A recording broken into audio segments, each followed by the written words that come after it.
हाँ जी, नमस्कार सभी को, नमो बुद्धाय। और देसी पॉडकास्ट देख रहे हैं आप। देसी पॉडकास्ट पे आज बंते जी हैं मेरे साथ और आज इनसे कुछ बातचीत अपने कर रहे हैं। सबसे पहले नमो बुद्धाय जी। नमो बुद्धाय जय भीम आपको। बंते जी, सबसे पहले आप अपना परिचय दीजिए मुझे।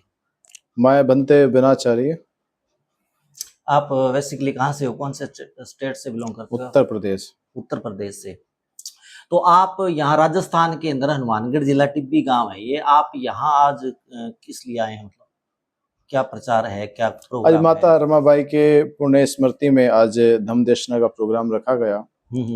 उसी प्रोग्राम को संबोधित करने के लिए पहुंचे हैं। अच्छा, तो बंते जी मुझे आप बताओ भी, आप बौद्ध धर्म में कब से हैं आप? 12 साल दीक्षा से दीक्षा 12 ली हुई साल से आपको 12 साल हो गए। अच्छा, तो मतलब क्या फिलोसफी है बौद्ध धर्म की? बौद्ध धर्म की फिलॉसफी है अनात्मवाद की। हम्म। बौद्ध धर्म की फिलॉसफी है क्षणिकवाद की। अच्छा। बौद्ध धर्म की फिलॉसफी है शून्यवाद की। अच्छा। और बौद्ध धर्म की फिलॉसफी है प्रतीत समुत्पाद की। नहीं, बौद्ध धर्म के अंदर अनात्मवाद आप कह रहे हो, मतलब आत्मा और परमात्मा ऐसा कुछ नहीं माना जाता? बौद्ध धर्म माना क्या जाता है? जब बौद्ध धर्म ने रिसर्च किया अच्छा। तो रिसर्च में पाया कि आत्मा या परमात्मा का अस्तित्व नहीं है। अच्छा। मानना तो अलग विषय, मानना तो ग्रुप होता है कि मैं मानता हूँ, आप नहीं मानते हो। ऐसे जैसे हो कि कुछ खाना होता है, आपको पनीर पसंद है, किसी को पनीर नहीं है, पर पनीर तो है ना।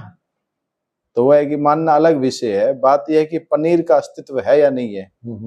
तो अनात्मावाद मानने का विषय नहीं है। अनात्मावाद का अर्थ है कि आत्मा का अस्तित्व नहीं है। पूरा यूनिवर्स अनात्मावादी है, कोई आत्मा नहीं है। और जब आत्मा नहीं है तो परमात्मा के स्वरूप की बात करना फिर मिथ्य हो जाता है।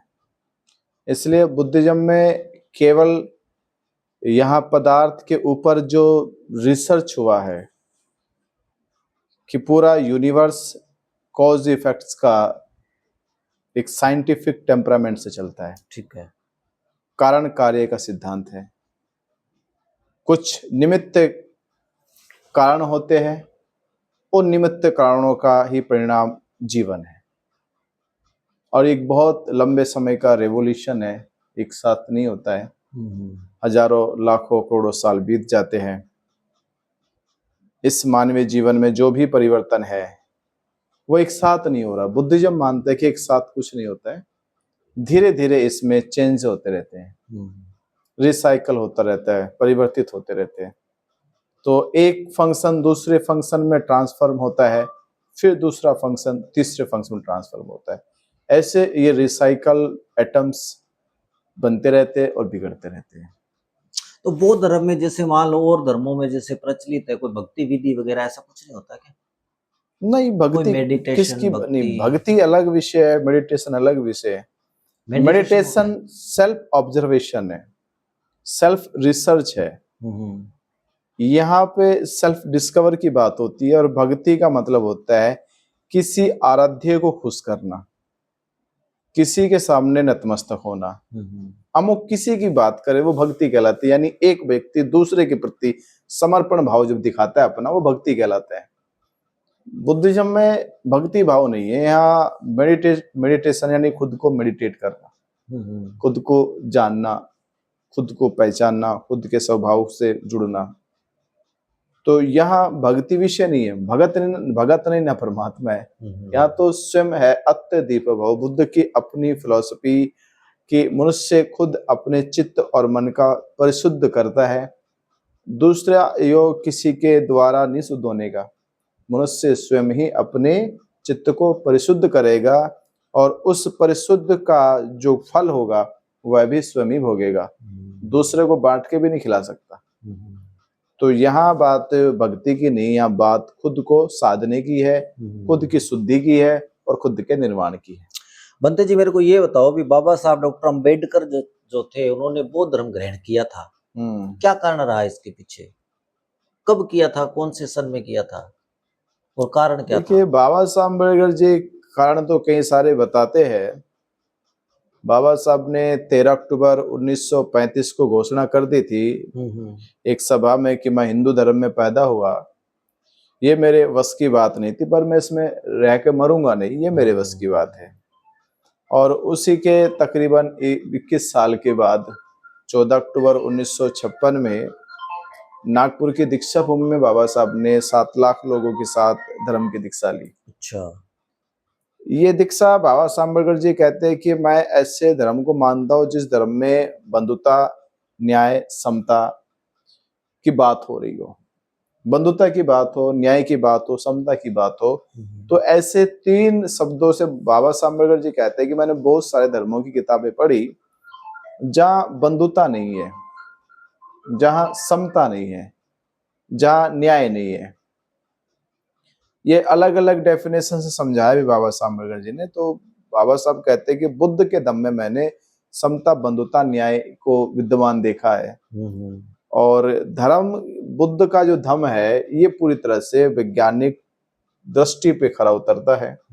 इसके अपने टेम्परामेंट है जो लोगों को आस्तिक नहीं बनाते और ना ही नास्तिक बनाने की सलाह देते हैं, जो हर व्यक्ति के भीतर एक वास्तविक जीवन की पहल खड़ी करते हैं, एक ऐसे सत्य की पहल खड़ी करते हैं जिसका वह स्वयं मालिक है।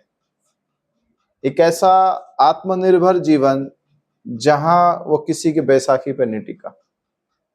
बुद्धिज्म एक ऐसा आत्मनिर्भर जीवन है जहां किसी की बैसाखी नहीं है, न पूजा, न मंत्र, न अनुष्ठान, न विधान, न लोक, न प्रलोक। ऐसी चीजों पे आपका जीवन मुक्त रह के एक आत्मनिर्भर भाव से जीवन को जीता है।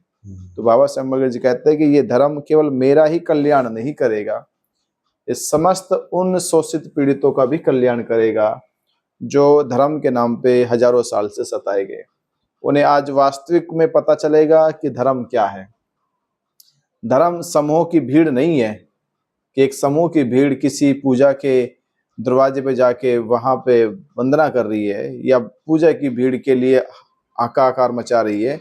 बाबा साहब कहते हैं कि धर्म का मतलब है जहां मनुष्य स्वयं अपनी बुराइयों को, विकारों को दूर करता है और खुद के लिए निर्वाण के रास्ते पे जाता है। ये खुद का निर्वाण का रास्ता केवल स्वयं के साथ साथ अन्य लोगों को भी प्रेरित करता है।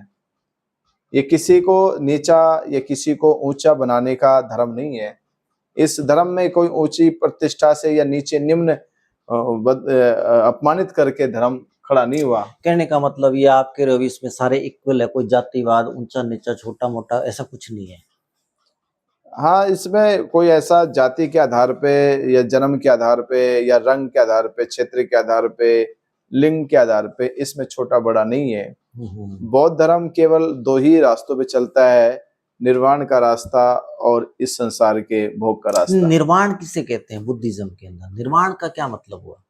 निर्वाण का मतलब है जो मनुष्य इस जीवन पर्यटन प्रयास करते हुए जो मरने से उपरांत ही, मरने से पहले जो अपने चित्त के विकारों को दूर कर लेता है, जिसके चित्त में कोई तृष्णा ना बची हो, कोई इच्छा ना रही हो, जिसने अंत के समय में ये प्राप्त कर लिया कि अब मेरी मृत्यु जो है वो इन तृष्णाओं से मुक्त है, इन इच्छाओं से मुक्त है, इन काया क्लेशों से मुक्त है, इस भौतिक जीवन के किसी भी वस्तु संपदा से मेरी कोई आसक्ति नहीं रही। तो ऐसा मनुष्य जब इन संपदाओं से मुक्त होकर जीवन की अंतिम सांस को लेता है, वही सांस उसकी निर्वाण कहलाती है। जितना मैंने बुद्धिज्म के बारे में जाना है, मैंने ये पढ़ा है महात्मा बुद्ध के बारे में कि तृष्णा का शांत होना ही मोक्ष है। किसी को मोक्ष कहा गया, भी तृष्णा ना रहे, किसी प्रकार की कोई इच्छा न रहे। और मान लो भी मनुष्य है, भी बुद्ध महात्मा बुद्ध कहते हैं भी कुछ भी जीवन में मिल जाए तो खुशी ना हो, कुछ खो दिया तो उसका गम ना हो, यानी सम एकदम मतलब एक जैसा भाव रहना हमेशा। मैंने एक स्टोरी पढ़ी बचपन के अंदर कि कोई महिला का इकलौता पुत्र मर जाता है और वो बुद्ध के पास उसकी लाश को लेकर आती है कि आपका बड़ा नाम है और आप इसको जिंदा कर दें तो मैं आपको मानूं। तो बुद्ध कहते हैं कि पास के नगर में कोई भिक्षा मांग के लाए, ऐसे घर से भिक्षा ला दे जिसके घर कभी किसी की मौत ना हुई हो, तो इसको जिंदा कर दूं। कहता वो लेडीज सुबह से शाम हो गई और जब गई है ना तो वो देखा कि हर घर में कोई ना कोई मरा हुआ था, किसी न किसी की डेथ जरूर हुई थी। तो वो बुद्ध के पास शाम को आई और कहने लगी मुझे भिक्षा तो नहीं मिली ऐसे घर से, लेकिन मुझे मतलब ऐसी संतुष्टि मिली भी जीवन में सारे ही दुख ही है। यानी बुद्ध कहते हैं ये जीवन ही, ये जो संसार है दुखों का घर है, ये दुख ही दुख है यहाँ पर। और एक बनते जी एक बात मेरे को बड़ी अच्छी लगती है, बुद्ध कहते हैं भी जैसे और तो कोई राक्षस है या कोई बुरी प्रवृत्ति का व्यक्ति उसको मार करके सुधारते हैं, लेकिन बुद्ध ने अंगुलीमाल को बिना मारे उसका दिल जीत लिया और उसे सुधारा। मतलब प्रेम और करुणा पर आधारित है ये बौद्ध धर्म। देखो पहले अब जो है जीवन दुख का घर नहीं है। बुद्ध कहते संसार में, यूनिवर्स में दुख भी है और उसी दुख को सबसे ज्यादा हमने पकड़ा है और उस पकड़ का कारण है तृष्णा। यानी संसार में जो संपदा वस्तु है या जो बहुत सुंदर चीज आपको आकर्षित करती है, उसी आकर्षण की वजह से आप में तृष्णा पैदा होती है, उसे पाने की चाह पैदा होती है। ये पाने की जो चाह है यही तुम्हारा दुख है, जीवन दुख नहीं है। यानी तुम पाने की चाह छोड़ दो, किस संसार को कैसे पाओगे? तुम जीने के लिए आए हो या पाने के लिए आए हो इसे? अरे तुम नहीं थे तो भी संसार है और तुम नहीं रहोगे तो भी संसार रहेगा। तुम इसे कैसे पालोगे?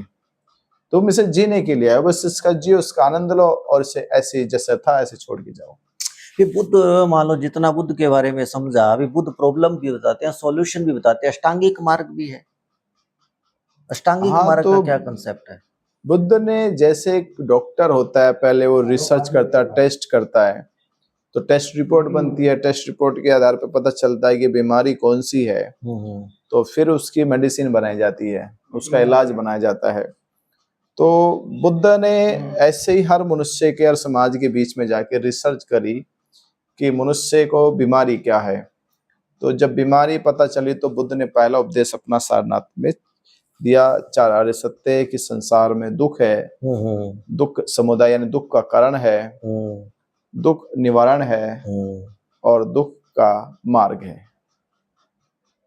तो मार्ग में बुद्ध ने आर्य अष्टांगिक मार्ग बताया कि जब हम जीवन को जानते हैं कि दुख का कारण और निवारण, तो निवारण के लिए बुद्ध ने वो मेडिसिन जो आर्य अष्टांगिक मार्ग है, सील समाधि प्रज्ञा का जो हमारा अभ्यास है, अगर हम सील संपन्न होकर समाधि में लीन हो जाए तो हमारी प्रज्ञा के चक्षु जग जाएंगे और वही प्रज्ञा के चक्षु आपको इस दुख मुक्ति का निवारण करके देंगे। तो प्रज्ञावान मनुष्य दुखों से मुक्त रहता है और प्रज्ञावान जीवन जीते हुए वह निर्वाण की प्राप्ति कर लेता है।